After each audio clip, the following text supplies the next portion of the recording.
جب آپ مجلس میں آئے تھے اس وقت آپ کے پاس زیادہ زندگی تھی، اب اس سے بھی 1 گھنٹہ منہا کر لیجئے، 1 گھنٹہ نکل گیا ہے، سوئیں گے تو رات نکل جائے گی، اگلا دن نکل جائے گا۔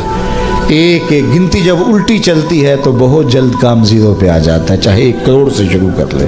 کبھی آپ اشارے پہ رکے ہو نا، 60 سے 70 سے 80 سے نیچے آ رہی ہوتی ہے، میں ایک جگہ جاتا ہوں تو وہاں 120 سے نیچے آ رہی ہوتی ہے، میں نے کہا یہ لمبی گنتی ہے۔ کوئی 120 کو پہنچتا ہے نا، کوئی 60 پہ چلا جاتا ہے، کوئی 65 پہ، کوئی 70 پہ، کوئی 45 پہ، 40 پہ، اور اگر کوئی 120 پہ چلا جائے تو سارے کیمرے والے آ جاتے ہیں، چینلز والے، کہ بابا جی آپ کی صحت کا راز، وہ کہتے ہیں میں لسی پیتا رہا ہوں۔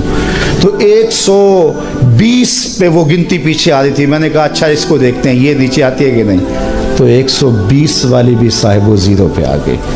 60-70 تو ایسے آ جاتی ہے چٹکی میں، 120 والی بھی 0 میں آ جاتی ہے۔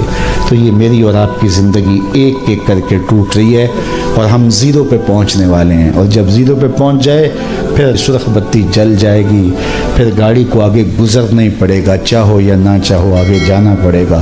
وقت پر کافی ہے ایک قطرہ بھی آب خوش ہنگام کا، جل گیا جب کھیت برسا می تو پھر کس کام کا۔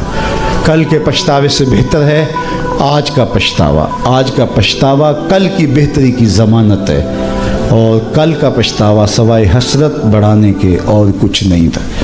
تو آج وہ کیا کہا کسی نے کہ آج ساوی نے کھلے راوی نے انج ٹوک نوکھڑے ٹوکدے نہیں۔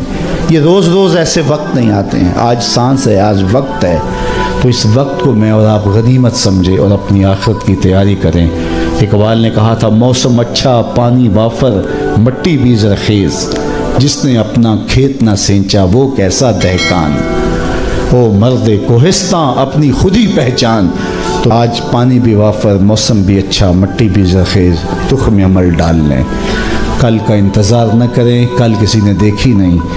ایک فقیر ملنگ درویش تھا، وہ کھڑا تھا بازار میں رو رہا تھا، کسی نے اس کو کہا کہ بابا کیوں رو رہے ہو؟ کہا بس گزرتے گزرتے ترس آیا، ان لوگوں کو دنیا میں کھوئے ہوئے دیکھا، تو میں نے پھر رب سے بات کی، میرا خیال ہوا ان بندوں کی اور رب کی صلح کروا دوں، تو میں نے اس سے بات کی، اس نے کہا کوئی بات نہیں، لے آ میرے در پہ، ایک آنسو سے سارے گناہ معاف کر دوں۔ میں بڑا خوش ہوا، میں نے ان سے بات خوشی خوشی کی، تو یہ آگے سے میرا مذاق اڑانے لگے، جا بابا کام کر، تجھے کیا پتہ ہے۔ وہ میرا مذاق اڑا رہے ہیں، تو مجھے اس پہ ترس آیا اور میں رونے لگ گیا کہ دیکھ اس رحمت کا دروازہ کھلا ہے، وہ معاف کرنے پہ آمادہ ہے، یہی نہیں مان رہے۔ اگلے دن وہی بابا وہی فقیر قبرستان میں رو رہا تھا، اور وہی سوار وہاں سے گزرا، گاڑی روک کے پھر قبرستان میں چلا گیا۔ کہا بابا بازاروں میں بھی روتا ہے، قبرستانوں میں بھی روتا ہے، آج کیا ماجرا ہے؟ کہا ماجرا کل والا ہی ہے۔ کہا کیا مطلب؟ کہا ان سے مایوس ہو گیا تو آج ادھر نکل آیا، اور آج میرا خیال ہوا ان قبرستان والوں کی رب کی صلح کروا دوں، تو کہا پھر آج کیا بنا؟ کہا آج یہ مان رہے ہیں وہ نہیں مان رہا۔ قرآن مجید بار بار تمہیں جھنجھوڑ کے بتا رہا ہے کہ یہ دیکھو ماضی میں کیا ہوا، اور آنے والا دور اس کا نقشہ تمہارے سامنے رکھ رہا ہے۔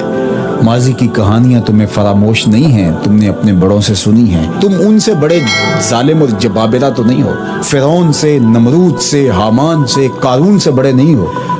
تو جب اللہ کی گرفت سے وہ بھی نہیں بچ سکے، ایک پیغمبر کا انکار کرنے کی وجہ سے، اللہ کی طرف سے آنے والی دعوت کو مسترد کرنے کی وجہ سے، تو جو انبیاء کا سردار ہے، امام الانبیاء ہے، اس کی دعوت کو مسترد کرنے پر اللہ تمہیں یوں ہی چھوڑ دے گا؟